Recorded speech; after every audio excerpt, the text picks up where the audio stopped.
Welcome back to StarrSoap's channel. How are you today? I'm doing good. Today I'm going to be making bubble bars. Yay! I'm going to be making some yummy, comforting, sweet blackcurrant and cream bubble bars. So come with me and I'll show you how I make them. Squee! First though, I just want to show off my hair. I re-dyed it using all of the little tints that I had left, and it came out really more blue and purple this time, and I really love it. There's still some shades of that blonde in places and red as well. So right, into the bubble bar making. That's enough about hair. So what you're seeing is a bowl that has baking soda and citric acid, and now I'm putting SLSA in.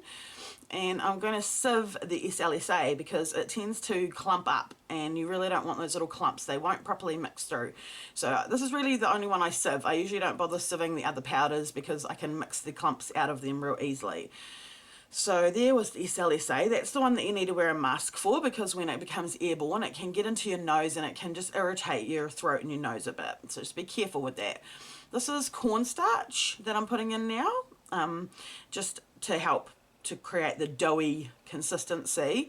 I really do find that the combination of kaolin clay and cornstarch is part of what I think helps to create the harder bar. So there's the kaolin clay going in, mixing that all up in the bowl.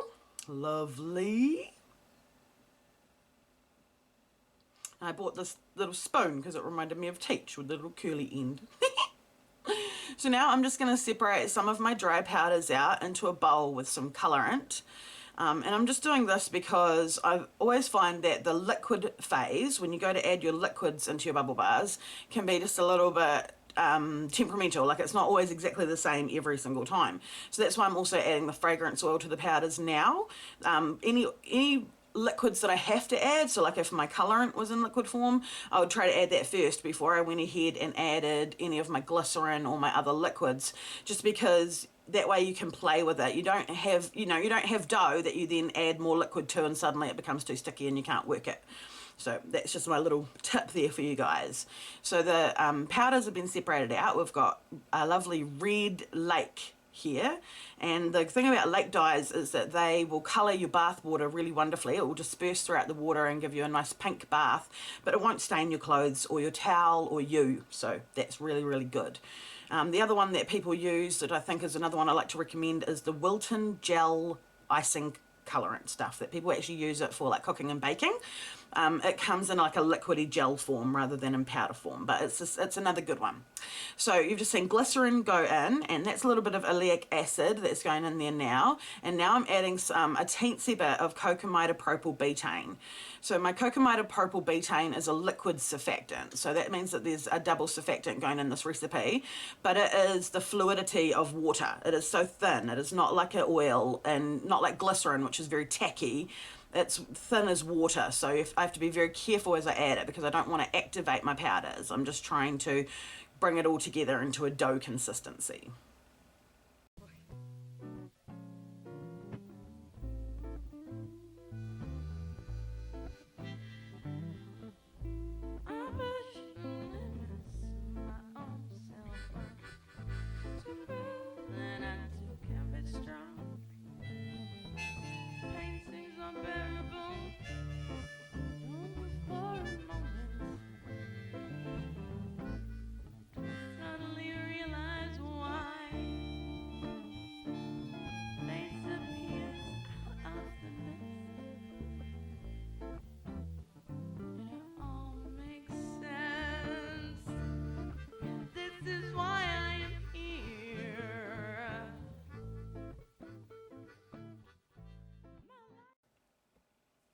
Okay, so we've reached the right consistency with both of our doughs now.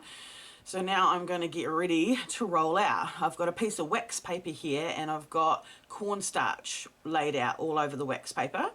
And I'm starting off with my white, and I'm just trying to create sort of like a log shape and pat it out. What I essentially wanted to do with this was to create the traditional roulade bubble bar look. So I was trying to roll it out the same way that I would normally do that. So here's the red dough going on top, and again just patting that out into sort of like a oblong shape, trying to keep it even, so that both the two layers will sort of roll out flat together when I go to roll them out with the rolling pin. So I'm using that cornstarch to help me so that I don't stick to it. And now I'm just dusting it again a little bit more because it's time to roll it with. So I dust it quite heavily here with cornstarch, put down my wax paper, and then I roll it out. And as I roll it out, it sort of rolls that cornstarch into the dough, but it allows the paper not to stick as much when I go to peel it away. So that's enough rolling. Peel off that bit, and now because I need to roll it up and I need it to stick to itself, I'm going to come through with a little spray bottle and spritz it with a little bit of water just to remove that starch, otherwise it won't actually stick properly to itself as I go to roll it up. So you've got to be really careful about that. You can sort of see actually as I roll it, and I'm having to spritz it with more water, that I used a bit too much cornstarch in one part there. But it rolls up all right. It rolls up pretty good. And I watched a video the other day where a lady said that she left hers like this for about an hour before coming back and cutting it. So I can't help but wonder if I had not done the same, if I've just like walked away at this point and left it for an hour and then came back, maybe I would have actually had a better outcome. But as it was, I was impatient and I had to just go ahead and get it done. So I've got to say, guys, while I've got you here, that I'm really grateful for all the support you guys have given me over the last month. Basically, since the end of September, all through the month of October, I've been really sick. I have not stopped feeling ill the whole time. I've not been able to sleep. I've not been able to eat. It's been terrible. I've been in and out of hospital. And all the support you guys have given me on Facebook and here has just meant the world to me. And on Instagram, you guys rock. And on Snapchat, thank you so much. I've just been trying to hang in there, and it's really hard because I'm a mum too, so thank you. So what you just saw me do there was I cut the roll in half and I tried to stick it together and do some kind of an agate wear thing, but that didn't really work either. So then I just went ahead and hand molded them, and that's what I've decided to do, just roll them out into these cool little marbled bars. And they're a bit larger than the other bubble bars that I make whenever I do the roulade technique. So I like that because it's more product, like for your money. So I don't know, I might actually stick to this kind of a technique more often. I really loved moulding those peaches and pumpkins and things that you saw me do last time I did a bubble bar video. And if you didn't see that video, I'll leave a link below to it because it's a really cool video. Those ones were so much fun, but it was a lot of effort and people didn't really seem to understand when I was at markets what they were. I'm guessing that bubble bars haven't caught on in popularity as much in New Zealand as they have in the States. So bath bombs, everybody knows what a bath bomb is here. Everybody knows what bath salts are, but they take one look at these bubble bars and they don't really understand the concept of a solid bubble bath. So I must teach the masses.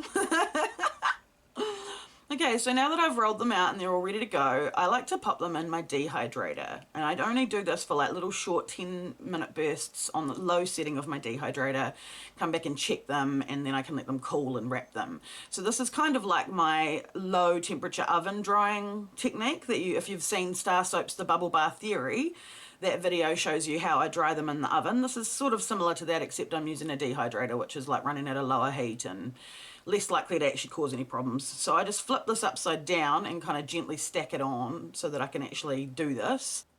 And then turn her on and start dehydrating.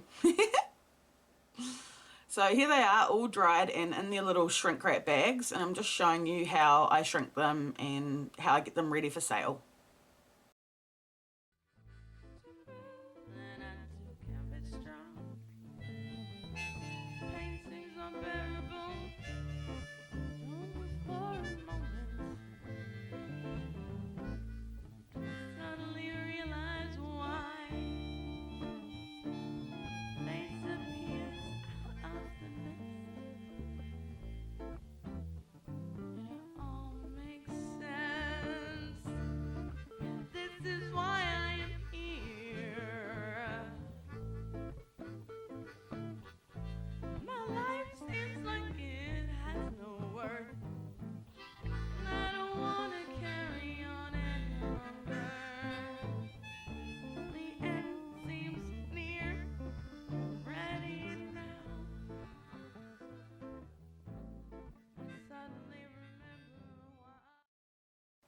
And there we have it. You guys said you wanted to see me wrapping some stuff. This isn't soap, but it's close. That's how I wrap my bubble bars, with my little shrink wrap bags. And this is how I present them, with the little card that tells you exactly how to use them and what's in them. And I hope that you enjoyed watching me make them, because I really did enjoy making these ones. They smell fantastic and I love them. And this week I would love to highlight, once again, the awesome Robin Wilson and her amazing bubble bars that she shared in our group, StarrSoapy Family, over on Facebook. Don't they look incredible? I'm in love with the little monsters. There's so much detail in these bubble bars, guys. This lady is an artist. Well done, Robin. So if you guys would like to have one of your pictures shared in a StarrSoapy video, please come over to the group, StarrSoapy Family, join up and share your creations with us. We love to see them. I hope you enjoyed watching, and if you did, feel free to hit that subscribe button down below, become a member of the StarrSoapy family, and feel that soapy love. Bye, guys.